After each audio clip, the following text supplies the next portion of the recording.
orders funds release for Nigeria's space assets.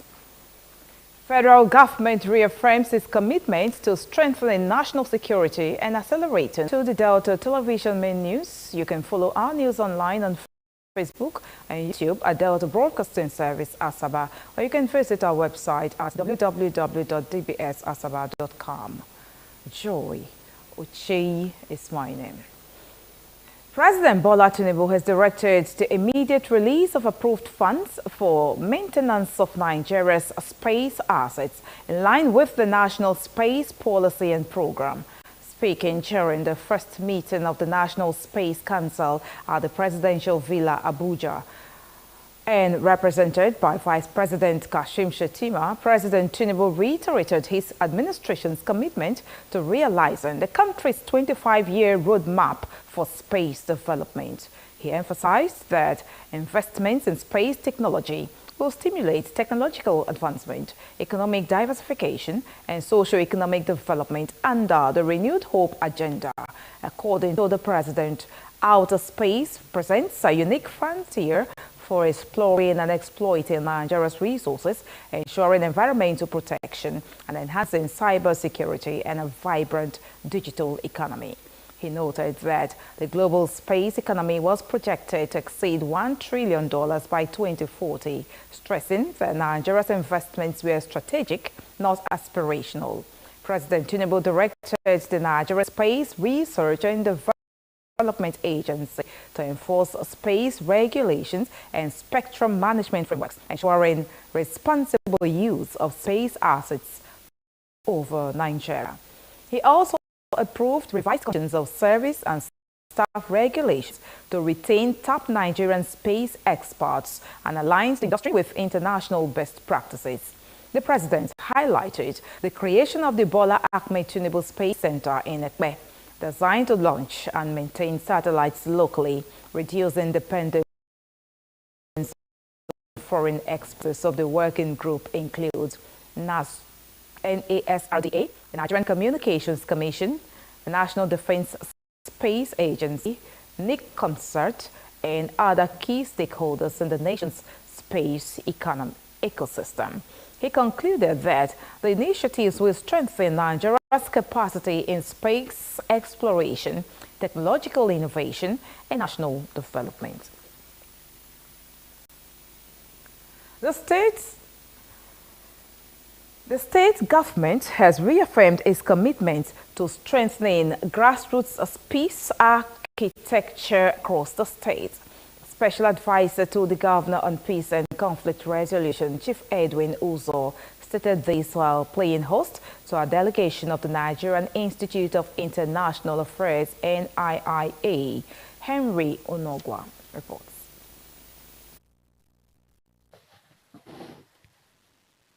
The meeting focused on a proposal to train 3,000 community leaders in peace building and conflict prevention across the state's 3 senatorial districts.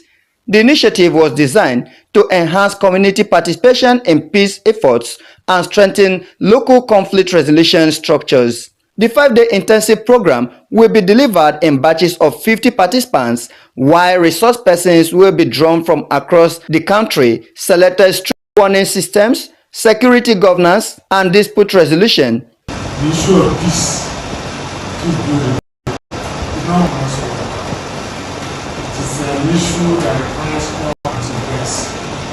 The crisis comes up every day. Even in the entire world, where we have over 40% of the crisis. And crisis is every day. So we need more hands going into solving it. Here in Delta State, we're doing our best. The government is trying to ensure that the place is a new camp. The crisis keeps going. We must continue to go. So when we see an agency, Chief Uzo assured the NIIA delegation, led by Dr. Kester Ono, that the proposal would be considered and recommended to the governor, emphasizing the state's openness to strategic partnership with credible institutions to foster dialogue, community-based conflict resolution, and lasting peace. Henry Onogwa reporting.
The federal government has officially banned the mounting of roadblocks by revenue officials for the purpose of collecting taxes and levies across the country. A directive was made public during the signing of a new tax policy framework aimed at reforming tax administration nationwide. In a ceremony held at the Ministry of Finance in Abuja, the Executive Secretary of the Joint Revenue Board, JRB, Olusegun Adesokan, announced the ban on roadblocks for tax collection, a practice long criticized by traders, transport operators and business groups as disruptive and unfair. The government also launched a presumptive tax framework, PTF, designed to bring millions of small and informal businesses into the formal economy by simplifying how taxes were paid. The framework targeted traders, artisans and other micro-enterprises, making tax compliance easier and more predictable. It was part of wider tax reforms being implemented to modernize revenue mobilization and reduce arbitrary collection. The Finance Minister and Coordinating Minister of the Economy, Mr. Wale Edun, described the PTF as a crucial element of the current administration's tax reform program, focused on expanding the nation's tax base without burdening small businesses. The federal government has reaffirmed its commitments to strengthening national security and accelerating economic reforms aimed at stabilizing the country and improving the President Tinubu emphasized the need for enhanced collaboration among security agencies to effectively tackle emerging security threats across the country. He noted that safeguarding lives, property and critical national assets remained a top priority of his administration. On the economy, the president stressed the importance of diversification, stating that reducing dependence on oil revenue was crucial to having or to achieving long-term economic stability. He explains that ongoing fiscal and monetary reforms were designed to boost investor confidence, increase revenue generation, and promote sustainable growth.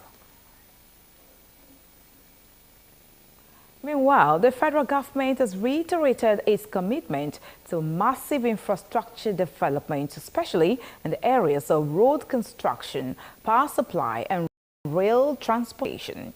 According to government, the projects will stimulate economic activities, create jobs, and improve connectivity nationwide. The administration assured Nigerians that social intervention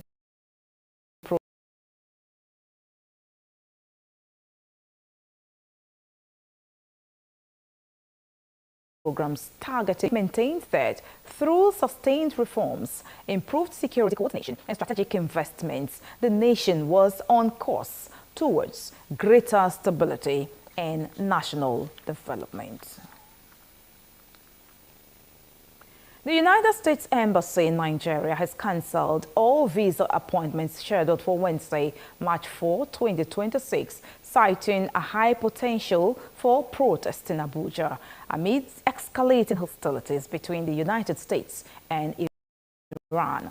In a statement posted on its website today, the embassy warned of potential demonstrations in the Federal Capital Territory and urged American citizens to remain indoors.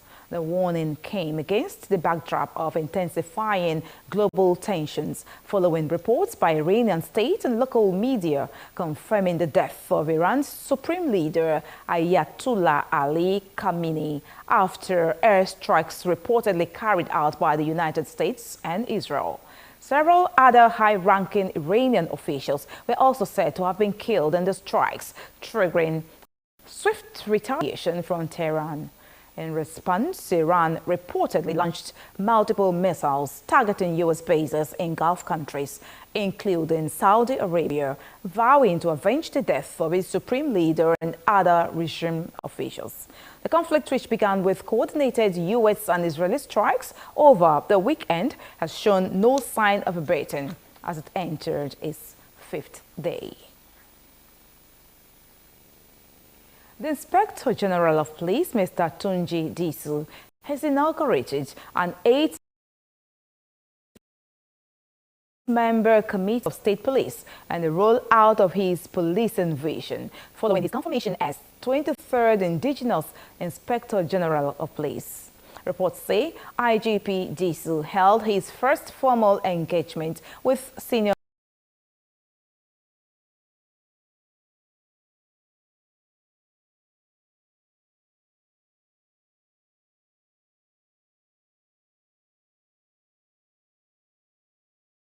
police officers. Ogun Sakin has been appointed to lead the 8-member State Police Implementation Committee. Addressing the top hierarchy of the force, the IGP stated that leadership was not about position but responsibility, stressing that professionalism and accountability must guide conducts and operations across commands nationwide. He emphasized that authority was strongest when exercised with restraint, noting that respect for human rights must remain fundamental. According to him, every Nigerian must be treated with dignity, fairness and justice, regardless of status or background.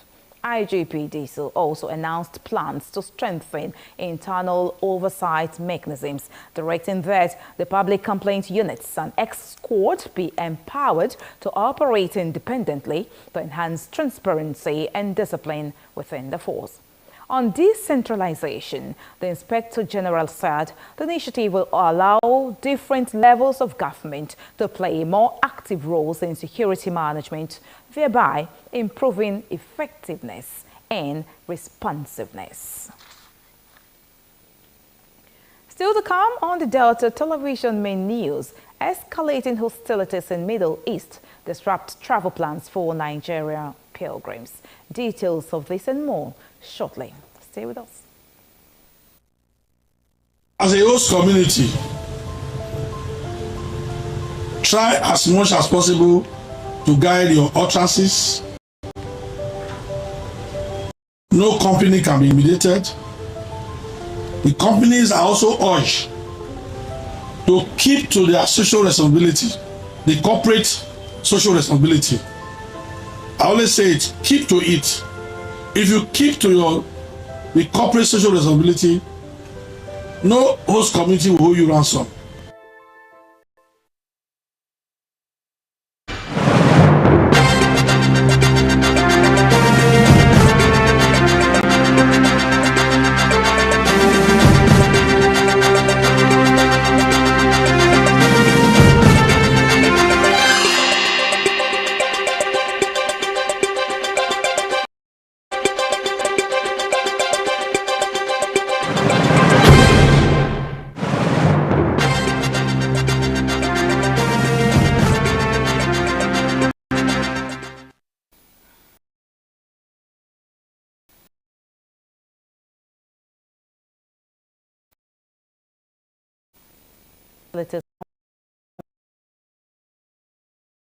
In flights and also rattled the oil market and prompted anxious calls from Nigerians. Some members of the Islamic movement in Nigeria, IMN, the Iran-inspired Shiite group founded by Sheikh Ibrahim el-Zakzaki, have staged protests in solidarity with Iran in cities including Lagos, Kano and Kaduna. Nuclear and ritual strikes from Iran have targeted Israel and Gulf allies, including Saudi Arabia, the UAE, Qatar, Bahrain, and Jordan. So far, over 700 Iranians, including Iran's spiritual leader Ayatollah Ali Khamenei, members of his family, have reportedly died. In Israel, 9 people have lost their lives, with several injured, while the U.S. has confirmed deaths of 3 soldiers. The ongoing conflicts continued to affect travel, trade and security concerns worldwide, with Nigeria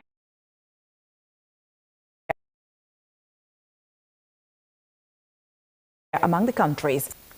So on the foreign scene, 3 men have been arrested in the United Kingdom on suspicion of spying for China, including the partner of a Labour member of Parliament. The suspects, aged 30, 43 and 68, were detained in London and Wales as part of a counter-terrorism policing investigation under the National Security Act. A 39-year-old was arrested in London. The 68-year-old in Powys Wales and a 43-year-old in Pontyclun, Wales.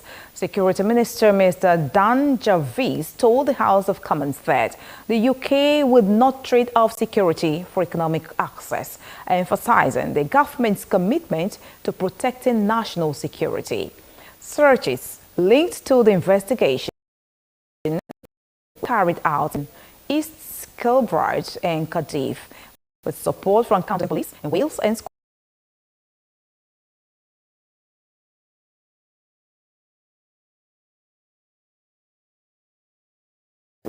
According to the 2025 Operational Performance Report by the Nigerian Ports Authority,